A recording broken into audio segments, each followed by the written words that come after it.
Okay, good. Jaya Radha Madhava Kunja Bihari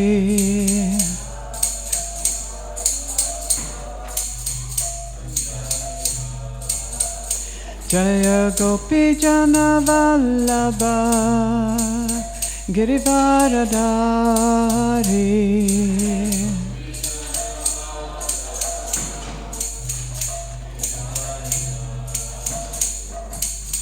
Yasodanandana Braja Janaranjana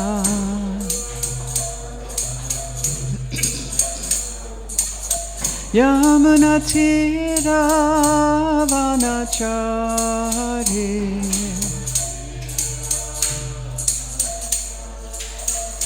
Jaya Radha Madhava Kunja Bihari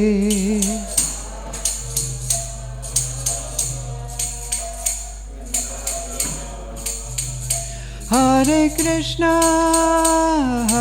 Krishna, Krishna Krishna, Hare Hare, Hare Rama, Rama Rama, Hare Hare.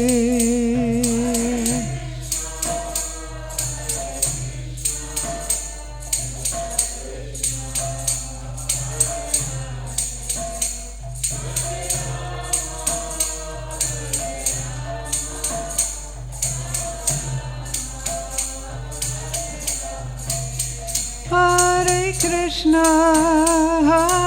Krishna, Krishna Krishna, Hare Hare, Hare Rama, Rama Rama, Hare Hare.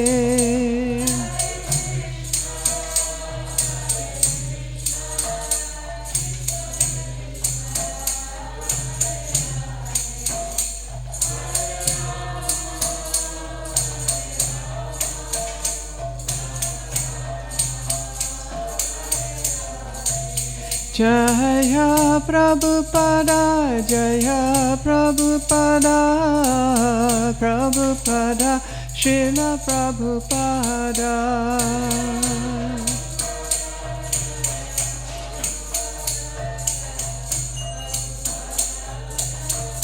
Nitya Gora Haribol, Haribol, Nitya Gora Haribol.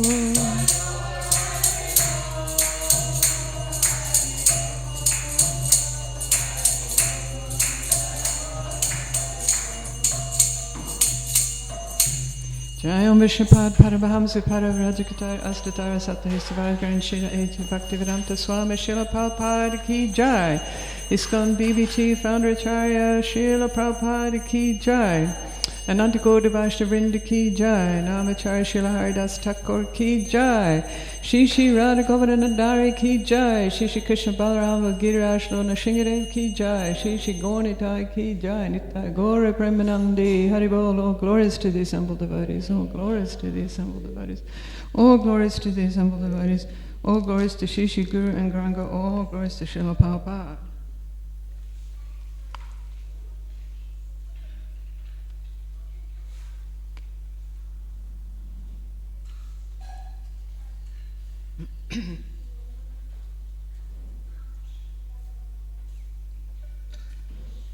Om Namo Bhagavate Vasudevaya.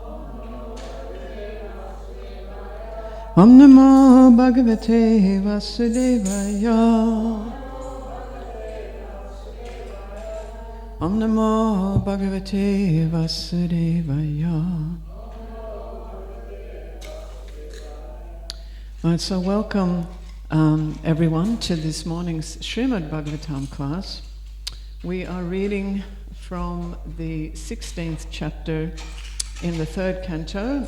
This chapter is entitled Jai and Vijay Cursed by the Sages. And we're up to text number 22.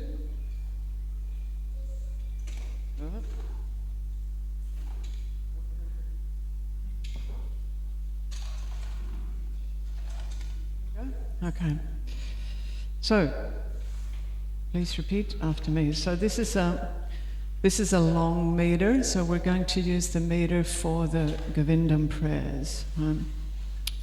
Dharmasya te bhagavatastri yugatri bisvai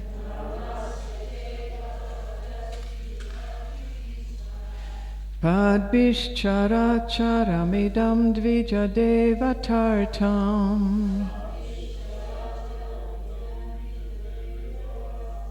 Nunam britam tad abhigati rajastamascha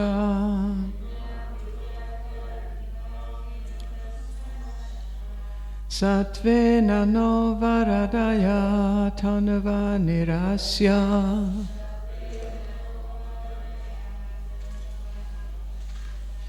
Dharmasya te gabhavatastri yugatri bisvai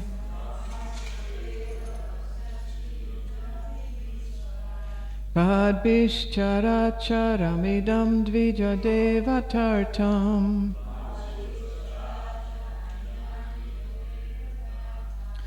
Nunam britam tad abhigati rajastamascha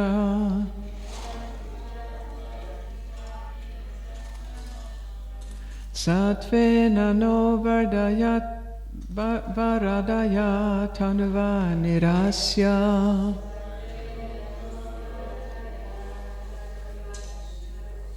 So we might just have two of each of the ladies and gentlemen doing the reciting because it's a bit long.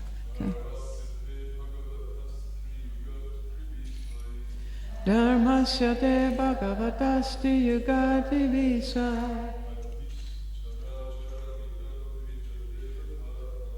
Padbishchara charamidam dvija devatartam Nunam britam tadabhigati tadastamascha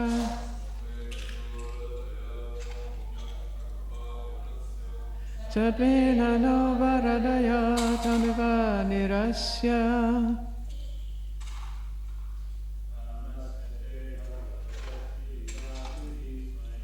Dharmasya te bhagavatastri yugatri visvai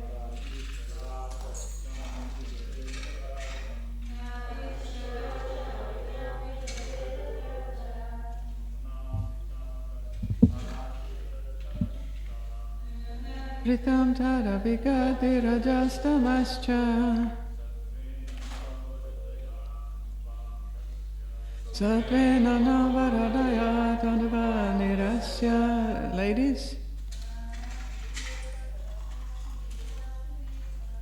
Dharmasya te bhagavatastri yugati visai Dadishchara charamidam dvija devadardam Nunamritam tirabhigati rajastamascha Satvena navaradaya dandava nirasya We have one more? Okay, here we go. Word for word translation. Dharmasya, of the personification of all religion. Te, of you. Bhagavatam, of the Supreme Personality of Godhead. Triyuga, you who are manifest in all three millenniums. Tribi, by three. Svai, your own. Padbi, feet. Chara acharam, animate and inanimate. Idam, this universe. Dvija, the twice-born. Devata, the demigods. Artam, for the sake of. Nunam, however. Britam, protected. Tat, those feet. Abhigati, destroying. Raja, the mode of passion. Tama, the mode of ignorance. Cha, and Satvena, of pure goodness. Na, unto us. Varadaya, bestowing all blessings. Tanuva, by your transcendental form. Nirasya, driving away.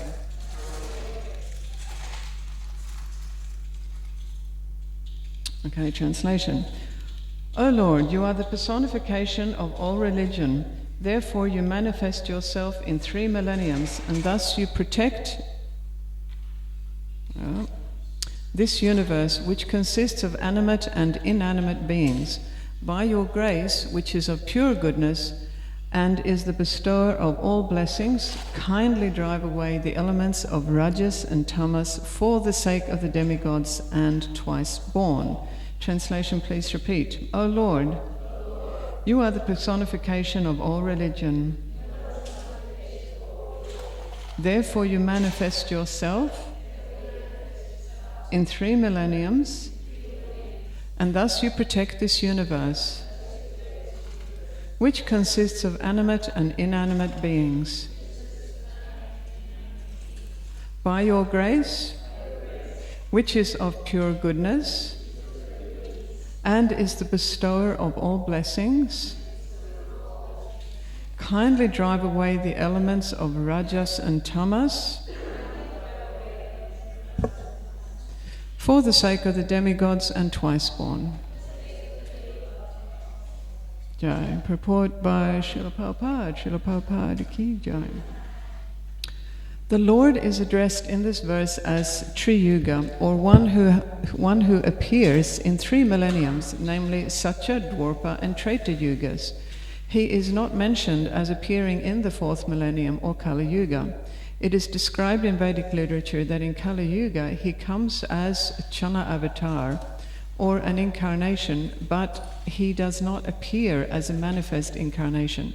In the other yugas, however, the Lord is a manifest incarnation, and therefore he is addressed as Triyuga, or the Lord who appears in 3 yugas.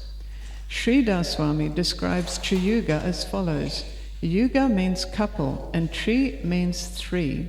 The Lord is manifested as 3 couples by his 6 opulences, or 3 couples of opulences. In that way, he can be addressed as Triyuga. The Lord is the personality of religious principles. In 3 millenniums, religious principles are protected by 3 kinds of spiritual culture, namely austerity, cleanliness, and mercy. The Lord is called Triyuga in that way also.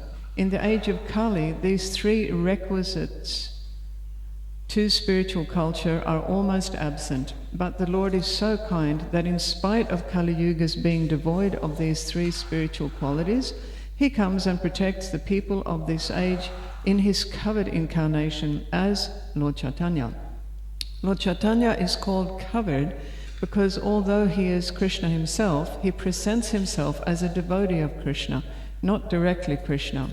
The devotees pray to Lord Chaitanya, therefore, to eliminate their stock of passion and ignorance, the most conspicuous assets of this yuga. In the Krishna consciousness movement, one cleanses himself of the modes of passion and ignorance by chanting the holy name of the Lord, Hare Krishna, as introduced by Lord Chaitanya. The 4 Kumaras were cognizant of their situation in the modes of passion and ignorance because, although in Vaikuntha they wanted to curse devotees of the Lord, since they were conscious of their own weakness, they prayed to the Lord to remove their still existing passion and ignorance. The 3 transcendental qualifications, cleanliness, austerity, and mercy, are the qualifications of the twice-born and the demigods. Those who are not situated in the quality of goodness cannot accept these 3 principles of spiritual culture. For the Krishna consciousness movement, therefore, there are 3 sinful activities which are prohibited, namely illicit sex, intoxication, and eating food or food other than the prasad offered to Krishna. These three prohibitions are based on the principles of austerity, cleanliness, and mercy. Devotees are merciful because they spare the poor animals, and they are clean because they are free from contamination, from unwanted foodstuff and unwanted habits. Austerity is represented by restricted sex life. These principles, indicated by the prayers of the four Kumaras, should be followed by the devotees who are engaged in Krishna consciousness. Jai. Om Magyati Mirandasya Ginandana Shalakira Chakshur Unmilitam Vina Tasmai Shri Gurave Namaha. I was born in the darkness of ignorance, but my spiritual master, by his mercy, opened my darkened eyes with the torchlight of knowledge. I offer my respectful obeisances unto him. Okay, it's a little bit of a long purport this morning. So in these verses, in this verse, right, so we're up to 22, and in these verses that are a part of this section of the chapter, the four Kumaras, in their dialogue, they are actually being effective in a number of ways, or we could say that they are achieving a number of goals with their descriptive dialogue in this part of the chapter, right? Firstly, they are glorifying the Supreme Lord and his qualities, right, by which they are establishing the fact that the Supreme Lord is the supreme well-wisher and protector of the Brahmanas, religion, living entities in general, and of course that he is entirely transcendental to the material realm of existence, right? And in doing this, the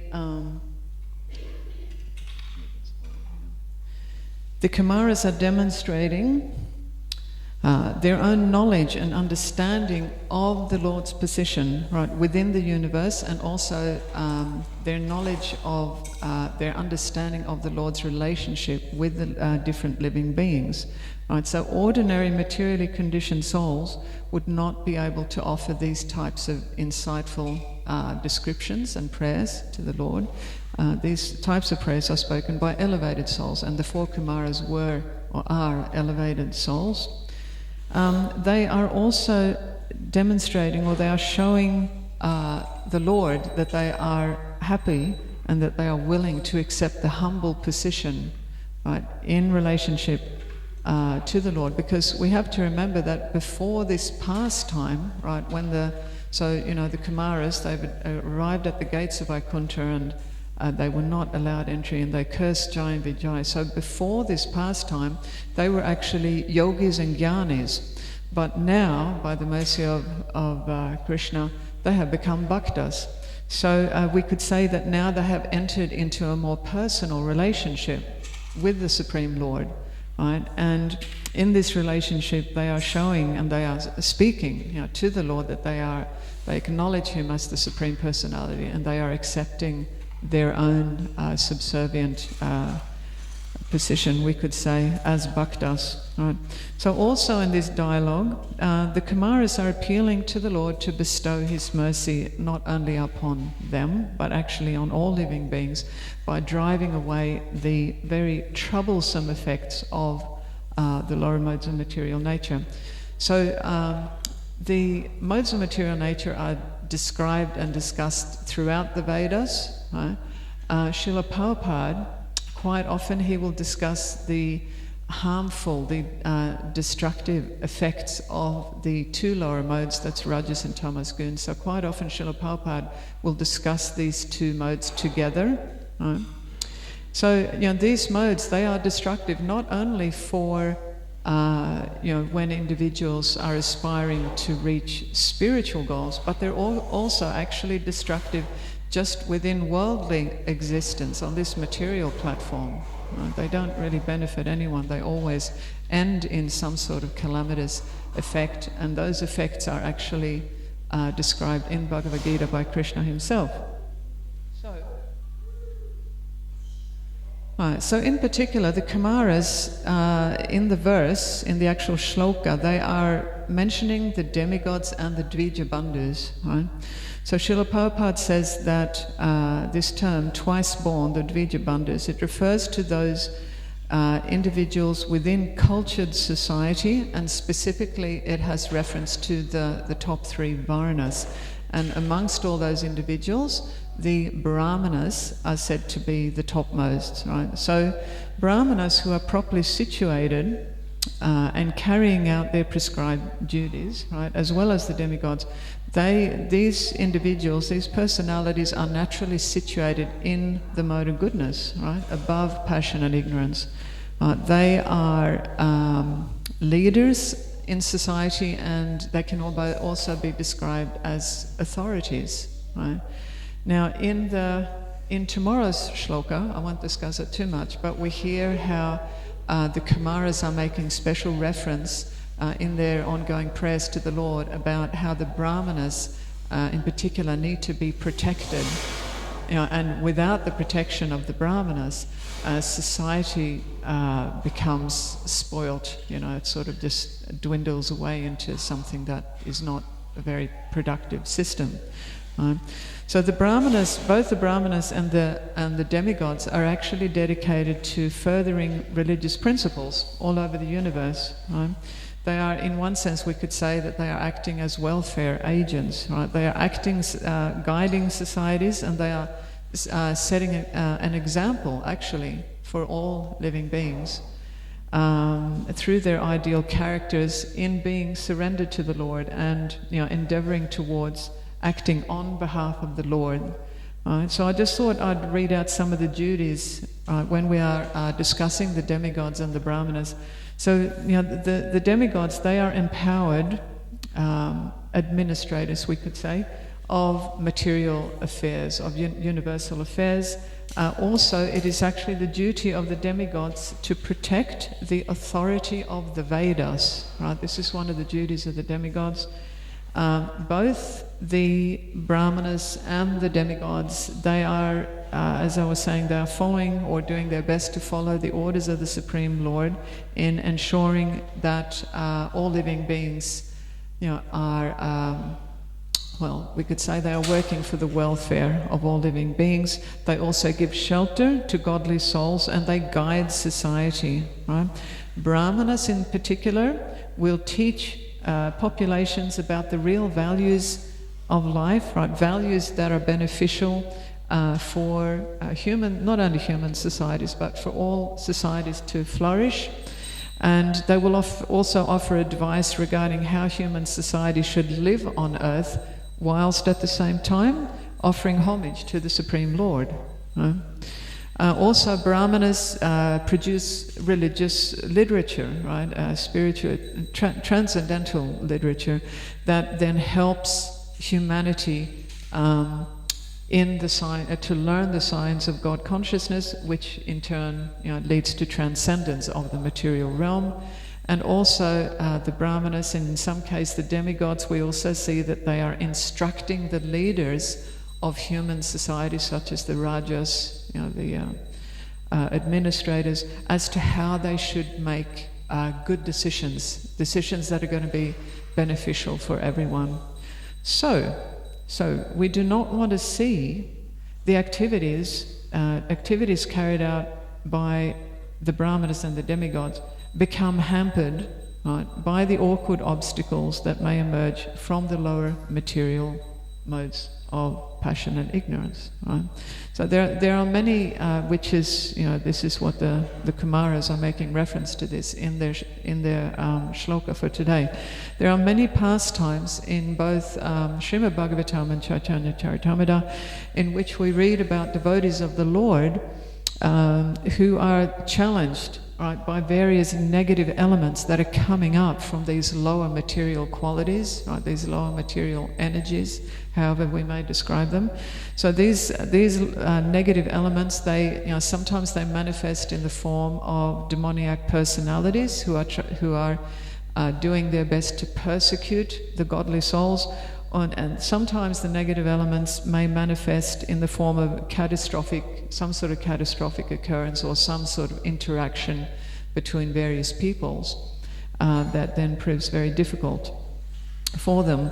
So, for example, we have pastimes with these demoniac personalities like Kamsa. Kamsa was so evil that he imprisoned his own father as well as Devaki and Vasudeva when Krishna was about to appear, because he was fearing that Krishna was going to kill him. We also have these very strong demons like Narakasura. Right? Narakasura is also known as Balmasura. So Narakasura was terrorizing the godly people on the Vaishnavas on the planet at that time, and he was also terrorizing the denizens of the heavenly planets. Right? Eventually, he was killed by Krishna, Krishna and Satyabhama. We have Jalandhar. Jalandhar was Tulsi Devi's earthly husband, right, Vrinda Devi, when she was here. So again, Jalandhar was demoniac. He had a demoniac personality, and he was challenging the demigods, and eventually he went to war against Lord Vishnu and other demigods. What to speak of the demons that we mostly read about, Hiranyakashipu and Hiranyaksha, and Ravan and Kumbhakarna, right? These are, of course, Jai and Vijay, who took birth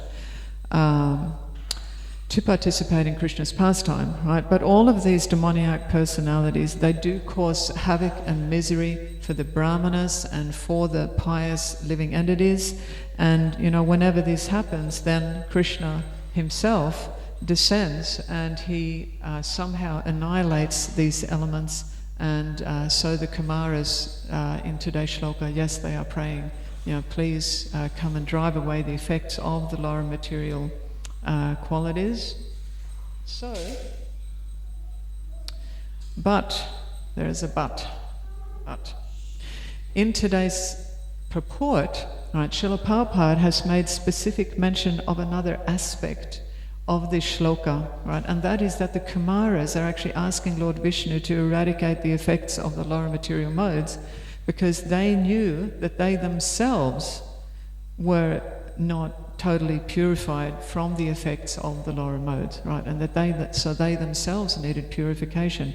So this understanding, Prabhupada says, this understanding has come to the Kumaras from their having cursed Jai and Vijay in Vaikuntha. So they understood that this action actually meant that they themselves are still being affected by Rajas and Tamas gunas. So, Brahmanas and Vaishnavas, they are supposed to give blessings, not curses, right? To others who may not be so fortunate as themselves, in possessing higher knowledge about what constitutes proper behavior, right? So, if others are misbehaving, if they are acting immorally, if they are acting unfairly, or even if they are acting irreligiously, then actually it is the duty of the Brahmana and the Vaishnava, or any spiritually advanced personality, to be compassionate, right? To be forgiving, to be considerate and understanding, and most of all, if it's possible, to actually help those individuals in finding better solutions for how to behave, right? Nowadays we call it conflict resolution, rather than retaliating, right? So this constitutes an important part of the Brahmana's role within society, that they are able to not retaliate against improper behavior on behalf of others, right?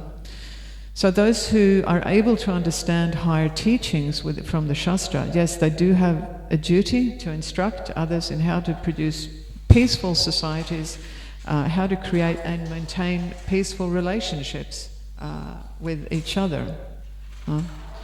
So, but in this particular pastime, we found that Jai and Vijay, their anger had flared up, and consequently they cursed, the four Kumaras, their anger flared up, and so they cursed Jai and Vijay. Now,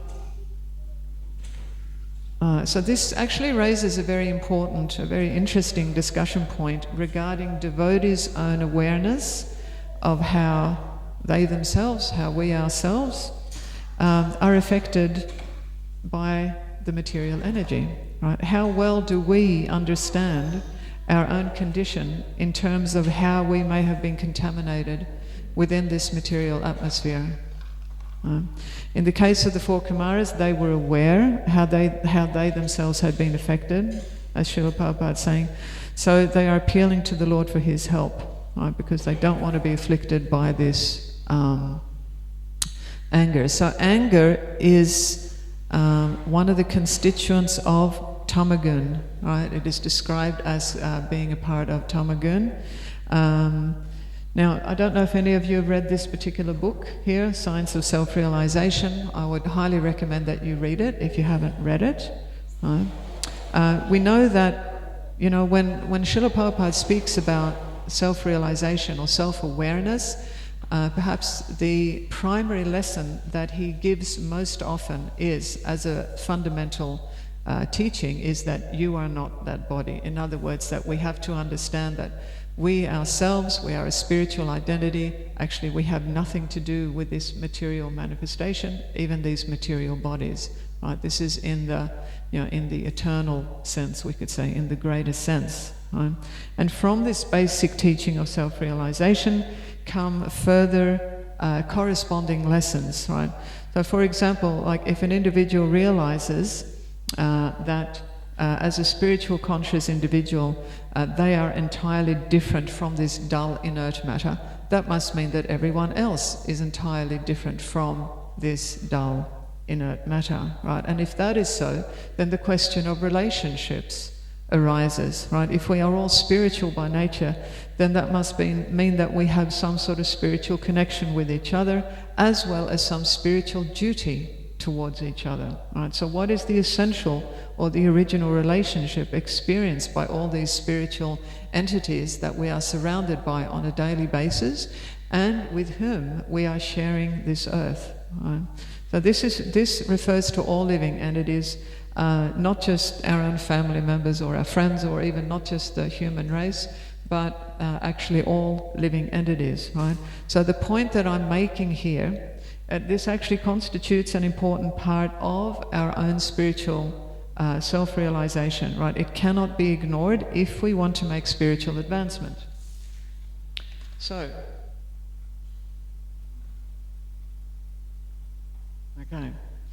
Right, we have this wonderful shloka from Bhagavad Gita 5.18. Vidya vinaya sampane brahmane gavihastini sunichaiva sapakichai pandita samadarshanaha.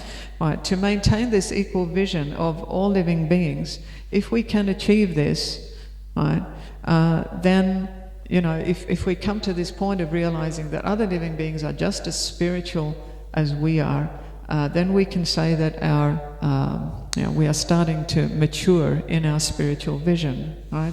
So let's consider an example while we are talking about this. Right, so we are all sitting here in this temple room now, and we're all listening to Srimad Bhagavatam class. But what is our relationship with these plants out the back here that we see through this glass window, right? They are also hearing Srimad Bhagavatam class, and they are also a part of Shishirada Govardhana's community here. If we truly believe that they are spiritual conscious living beings, as spiritual as we are, which is what the Shastra says, then what is our spiritual duty towards them? Right? Srila Prabhupada teaches this, that with regards to non-human entities, living entities, right, we actually have a duty to chant Hare Krishna to them, right? And in this particular teaching, it's this teaching is told by one of Prabhupada's senior disciples. He says that when Prabhupada was teaching this, he was actually gesturing the example of how we should do if there was an ant sitting on a table. So Prabhupada was leaning over like this, and he was saying, we can chant Hare Krishna like this. Hare Krishna. And Prabhupada saying we can also give some prasadam to non-human spiritual living beings. If we can't actually give them food, we can always give them a little water prasad. We can sprinkle it on their bodies, or we can feed it to them. So, for the Vaishnava, For those who are dedicated to serving Krishna and who are advanced in spiritual knowledge, this basic awareness of the spiritual nature of all living beings, it includes that we have an inherent obligation to act with compassion, to act with empathy, and to act with forgiveness towards others, right? Rather than retaliating and wanting to curse someone if we become disturbed by them. Right? Actually, we have no right to make demands of others for the sake of our own personal expectations or desires. Right? We should always try and act in a mood of benevolence towards others. Right? It may be different if somebody, has broken some law or some established regulation within society, and then that person has to be punished. But in those cases, that punishment actually benefits those individuals. But the best platform on which the best platform of self-realization on which we can help others is one in which we are extending our compassion and understanding of their circumstances, right, rather than condemning them simply because we may have been inconvenienced by them. Right? So, this is a very nice painting. There are many pastimes in the Vedas in which we hear about the devastating effects of anger which have led to curses being issued, right? This painting here, this is Gandhari, right? The wife of Dhritarashtra Maharaj in the Mahabharata. So this is after the battle of Kurukshetra. She's leaning over the body of Duryodhana, her favorite son, and she's cursing Krishna because she held Krishna responsible in some way, and her curse was that just as her 100 sons had died a horrific death on the battlefield, so also Krishna and the Yadu dynasty would die a horrific death in 36 years' time. And this actually happened. The Yadu dynasty succumbed to a horrible end, and Krishna just left the planet. Other examples, such as Samika Rishi, right? Samika Rishi, when Parikshit Maharaj came to the hermitage of Samika Rishi, and Samika was in trance and he couldn't really receive Parikshit Maharaj properly, and Parikshit got disturbed by this, and so he placed a dead snake around the neck of the Rishi. The Rishi is just sitting there in trance, and then later Samika's son, Shringi, found out about this, and in anger he cursed Parikshit Maharaj to die within 7 days, and of course we know that also happened. Right? And a third example, right, we have in the Mahabharata when the Pandavas were in exile, right, and Arjuna visited the heavenly planets to obtain Divya Astra, celestial weapons. The celestial damsel Urvasi, she wanted Arjuna to be her lover, but Arjuna refused. So again, Urvasi became very, very angry, and she cursed Arjuna to become impotent, and that actually happened. So Arjuna was in the form of a eunuch for 1 year during their year of exile, during their what do we call it? That 13th year, shall we say. So, of course today, now this should also be mentioned, today in Kali Yuga, virtually no one actually has the potency to curse anyone else effectively, because no one has the purity of consciousness, the Shakti to really deliver an effective curse, which I think is probably for the better, thankfully. But nevertheless, devotees who aspire to develop devotional qualities, anger should not even enter the mind or the heart in the first place, right? Anger is said to distort the intelligence, right? It renders the individual unable to perceive what is the best course of action to take, and from that perplexity, the individual makes bad decisions both for themselves and for others, right? And then, all sorts of negative consequences eventuate from that. So therefore, godly souls who are on this path of spiritual self-realization and who are advancing on in spiritual knowledge, they should strive to have emotions such as anger fully under control, even in the midst of calamities, or even if they have been personally insulted or whatever. But even better still, even better than controlling anger, is not letting it enter the mind or the heart in the first place, right? So I've just got one last point.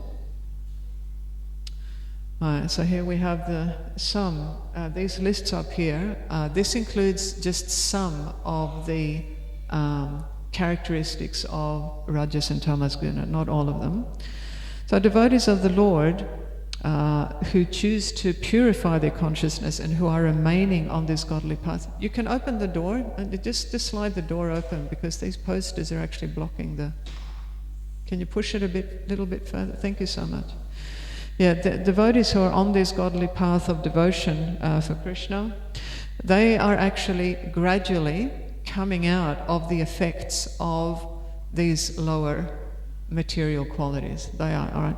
And this is happening through their own devotional practices, right? Through them increasing their own knowledge, right, of the devastating effects of the lower material qualities, and it is also happening through the mercy of the Lord Himself, right? Because Krishna helps those sincere souls who are trying to, act in accordance with the desires of Guru and Krishna. So Krishna actually helps them to raise their consciousness to the level of the Paramahamsas, right? It happens gradually. Now, in the case of the four Kumaras, right, so Prabhupada is saying the four Kumaras were cognizant of their own situation in the modes of passion and ignorance, so they were conscious of their own weakness, right?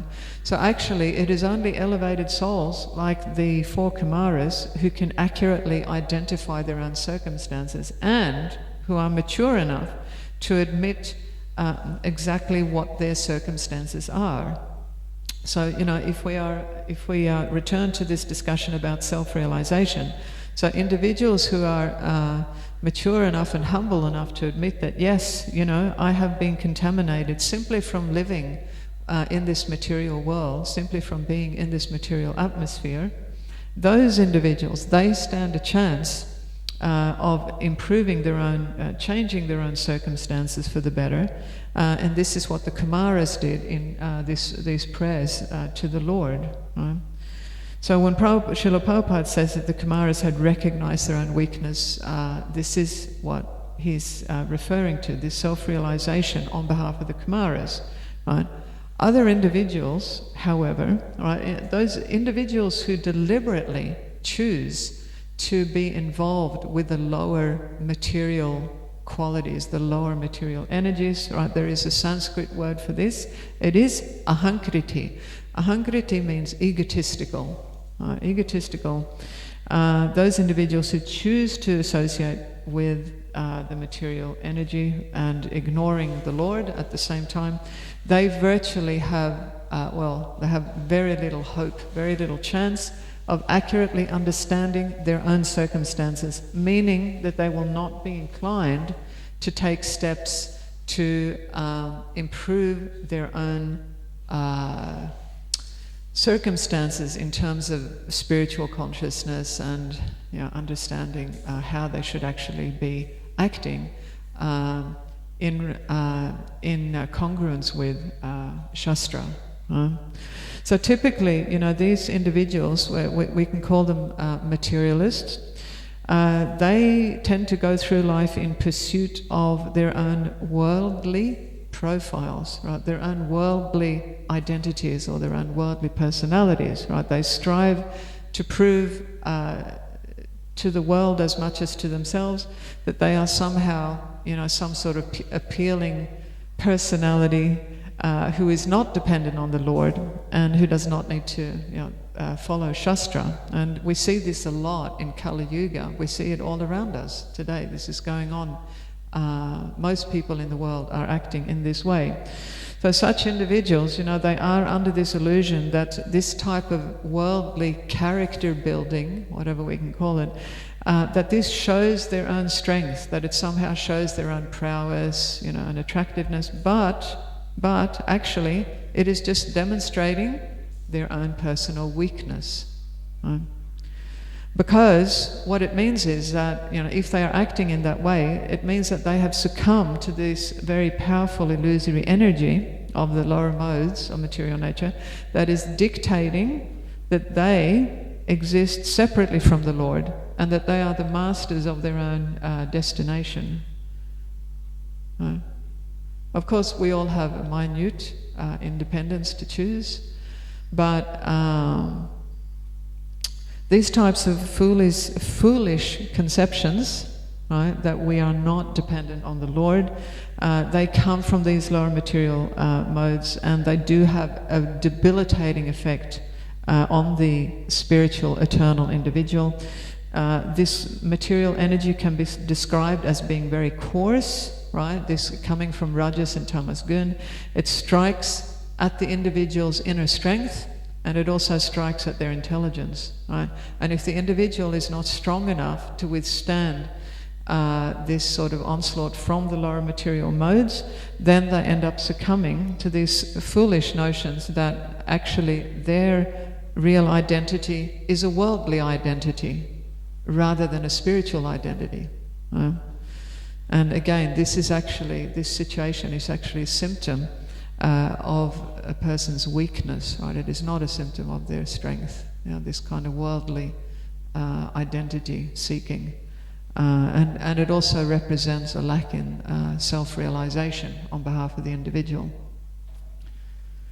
So I think we'll leave it there. We have about 7 minutes. If anyone wants to add something or if they have a question, I'm very happy to do my best to respond to a question or a comment.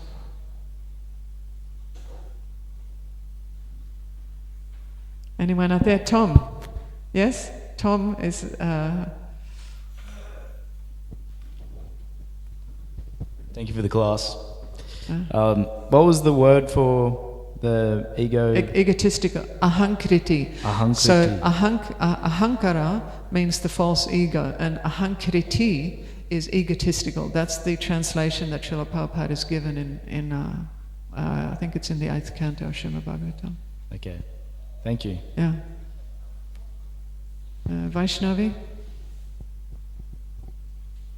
Thank you for the class. There was a few points that, if it's okay to ask, you mentioned about how we can overcome these lower modes of passion and ignorance by cultivating the knowledge of how degrading it is. Yes, that is one of the ways that we are furthering our own chances of coming out of the lower modes, because through understanding... actually, I'm going to let you finish your question. I'll let you speak it out properly. What you had something more to add to that? Yeah. So even having that theoretical knowledge, but then one has that lust or that karma, that desire and weakness of heart. So how to overcome that, even though we may have theoretical knowledge, but how to practically overcome it. Thank you for that. Yeah. So, therefore, when I was discussing that, I mentioned 3 items, right? The first one was that devotees are coming out of the lower modes, through their own devotional practices. And when we say devotional practices, it actually incorporates quite a lot. It incorporates our service, it incorporates our sangha, it incorporates our sadhana. Right, so that was just one item. The second item is the one that you are responding to, right? Through developing our understanding of the detrimental effects of the lower modes of material nature. Right, so already we have devotional practices, and then we have knowledge, or you could say theoretical knowledge or knowledge of the Shastra. And the third element that I also mentioned was the mercy of the Lord, right? Because Krishna is helping us. So, if a devotee is on the devotional path and engaged in these 3 processes, the third one being, praying and, praying to the Lord to help us, His mercy, then yes, it will work, because Srila Prabhupada and our acharyas have told us that doing these things, yes, it will bring us out of the lower material modes. If our understanding, or because specifically you're referring to the theoretical point, if our study and understanding of the lower modes was not relevant or was not important, Srila Prabhupada would not have given so much attention to describing, the lower modes and the negative impacts that they have on societies as well as on the individual. Even Krishna, I think it's in second chapter of Bhagavad Gita, he says that the Vedas deal mainly with the modes of material nature. So we need to understand what they are, what the modes are, and not to become confused, for example, that Sattva Gun is our ultimate goal. It is not our ultimate goal. Our ultimate goal is above the mode of goodness, that is Suddha Sattva, transcendental life, where we are engaging in devotional service for the Lord. So we kind of, the more that we get the full picture, we can more smoothly and effectively, move towards transcending the material realm. But just to remember again that we definitely need the mercy of the Lord. We cannot do it independently of Him. Am I answering your question? Yeah. Okay. Julan. Yeah. Sometimes we come across those people who are materially very advanced, including people who sometimes we come across people who are materially very advanced. Materially advanced includes those good qualities, like in the very mode of goodness. And how do we awaken their need for Krishna consciousness? How do we awaken their awareness of their need for Krishna consciousness? Yes. Right. So first of all, I just want to clarify, when you say people who are very advanced materially, so you are referring to people who are not on a devotional path yet, is that correct? Yes. Okay. Yeah, so how do we awaken their right? Well, I was just brought to mind then a very, very nice class given by Bhagavata Shraya Prabhu, and just with regards to this point, and he is saying that what we need to do, is somehow give them a taste. We need to give them a taste for Krishna consciousness, right? Because once a taste for higher spiritual life has developed, or even been tasted once, I suppose we could say, that taste tends to not go away, right? Yeah. So, and that taste for spiritual life, this is actually what we are doing in our Krishna consciousness movement. We are presenting Krishna consciousness in so many tasty, in so many wonderful ways, right? Like our festivals are so wonderful, they are so enjoyable. The devotees are always so pleasant and wonderful, and when we are interacting with the public, or at least we are endeavoring in that to be, to act in a very inspiring and encouraging way. So I think it's just exposure. The more that a materialist is exposed to spiritual life, they can first get a little taste, and then they can get a little taste more, And of course Krishna is also there, and he will bring that individual, when in a way that he sees is going to be effective for them, but on this point, if we can understand that different aspects of our Krishna consciousness program may be more appealing for different individuals. Some individuals may be most attracted to the teachings, other individuals may be really attracted to the kirtan, other individuals may just want to eat prasad. So when they are first coming in, if we can understand which is the best way to engage different individuals, that may also help.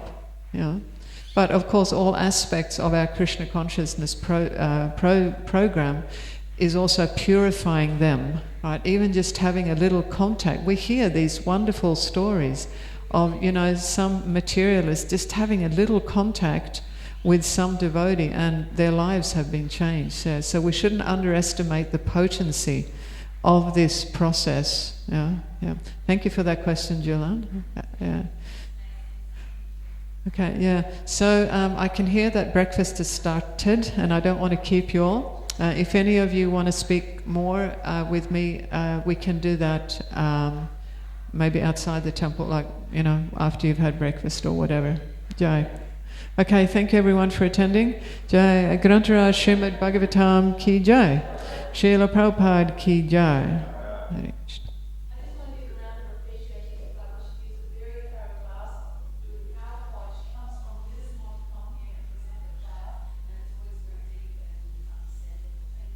Thank you. Thank you, Sadhana. You're very kind, as always. Thank you.